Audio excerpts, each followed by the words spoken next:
वकील साहब दे कोल एक बाप बेटी आए और बाप एक आला इदारे तो आला अफसर सन।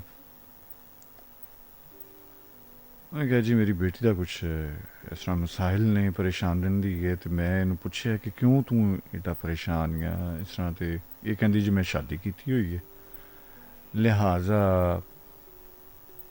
मैं इन्हू तलाक करवानी है।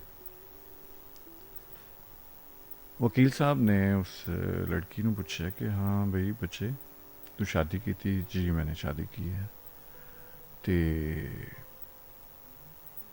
की ना है ਉਹਦਾ ਨਾਂ ਦੱਸ ਦਿੱਤਾ ਉਹਦੇ ਵਾਲਿਦ ਦਾ ਕੀ ਨਾਂ ਹੈ? ਕਹਿੰਦੀ ਮੈਨੂੰ ਨਹੀਂ ਪਤਾ। ਕਿੱਥੇ ਸ਼ਾਦੀ ਹੋਈ? ਉਹਨੇ ਇਸ ਤਰ੍ਹਾਂ ਇੱਕ ਲਾਹੌਰ ਦਾ ਇੱਕ ਇਲਾਕਾ ਹੈ ਪੋਸ਼ ਏਰੀਆ ਉੱਥੇ। ਤੇ ਤੁਹਾਨੂੰ ਪਤਾ ਹੈ ਉਸ ਘਰ ਦਾ? ਕਹਿੰਦੀ ਨਹੀਂ ਮੈਨੂੰ ਤੇ ਉਹ ਵੀ ਨਹੀਂ ਪਤਾ। ਅੱਛਾ ਤੇ ਕਿੰਨਾ ਅਰਸਾ ਹੋ ਗਿਆ? ਉਹਨੇ ਕਿਹਾ 3 ਸਾਲ। ਤੇ ਤੁਸੀਂ ਮਿਲਦੇ ਕਿਸ ਤਰ੍ਹਾਂ ਹੋ? ਕਹਿੰਦੀ ਜੀ ਮੈਂ ਜਦੋਂ ਫੋਨ ਕਰਨੀ ਹੂੰ ਆ ਜਾਂਦਾ। लड़की ने MBBS किया सी और हाउस जॉब कर रही सी। उन्हें पूछा जी तुसी कित्थे मिले सो? ना तुहानू उहदे वालिद दा पता है ना तुहानू उहदे एड्रैस दा पता है, उहदे घर दा भी नहीं पता। ये सारा मामला लिहाजा किस तरह उन्होंने असीं ट्रेस सकते हैं? कहंदे जी मैं तुहानू फ़ोन नंबर दे दिंदी हाँ। उन्हें फ़ोन नंबर दिता, लिख लिया। बच्ची ने पूछा कित्थे तुसी मिले सो? उन्हें कहा जी इस तरह मैं हॉस्पिटल दे विच हाउस जॉब कर रही सा और रात की ड्यूटी सी। ਇਹਦਾ ਬਾਈਕ ਤੇ ਸੀ ਐਕਸੀਡੈਂਟ ਹੋਇਆ ਔਰ ਇਹ ਫਸਟ ਏਡ ਵਾਸਤੇ ਆਏ ਸਨ। ਉੱਥੇ ਹੀ ਸਾਡੀ ਮੁਲਾਕਾਤ ਹੋਈ, ਮੈਨੂੰ ਅੱਛਾ ਲੱਗਾ, ਅਸੀਂ ਨੰਬਰ ਐਕਸਚੇਂਜ ਕੀਤਾ। ਸੋ ਫੋਨ ਤੇ ਗੱਲ ਹੁੰਦੀ ਰਹੀ, ਬਾਅਦ ਵਿੱਚ ਸ਼ਾਦੀ ਕਰ ਲਈ। ਅਰਲ ਵਕੀਲ ਸਾਹਿਬ ਨੇ ਉਸੇ ਵੇਲੇ ਉਸ ਮੁੰਡੇ ਨੂੰ ਫੋਨ ਕੀਤਾ। ਉਹਨੇ ਕਿਹਾ ਜੀ ਤੁਸੀਂ ਫਲਾਂ ਫਲਾਂ ਗੱਲ ਕਰ ਰਹੇ ਹੋ? ਉਹਨੇ ਕਿਹਾ ਹਾਂ ਜੀ। तो फलां लड़की नूं तुसीं जाणदे हो? उन्हें कहा जी बिल्कुल जानना, मेरी बीवी है। अच्छा तो तुसीं कित्थे रहिंदे हो? उन्हें कहा जी फलां शहर दे विच बिल्कुल मेन ते साडा घर है और उत्थों दे काफ़ी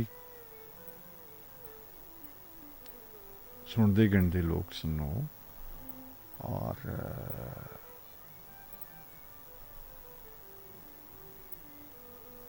उन्हें पूरा एड्रैस भी सही दिता कि जी यह साडा घर है। तो इस तरह इन्ना अरसा होया साडी शादी में।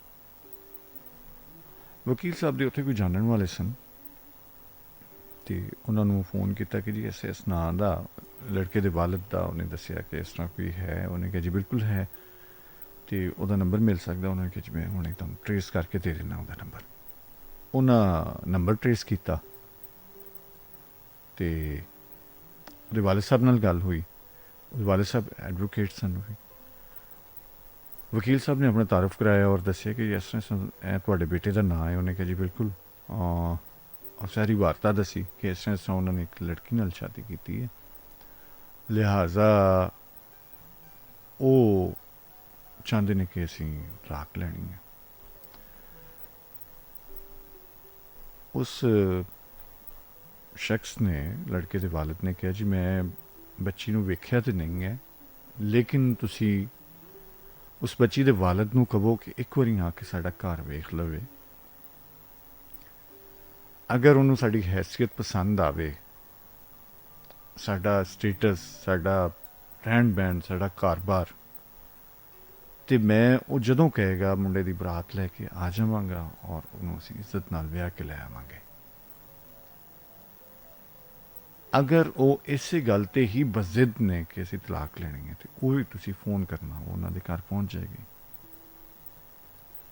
वकील साहब ने फ़ोन बंद करके और लड़की के वालिद नाल गल की कि बंदे भले मानस लगते हैं क्योंकि उन्होंने किसी भी आए बाएँ शाएँ को कम ही नहीं लिया। जो है जो गलबात है उन्होंने बिल्कुल सही और सच दस दी है।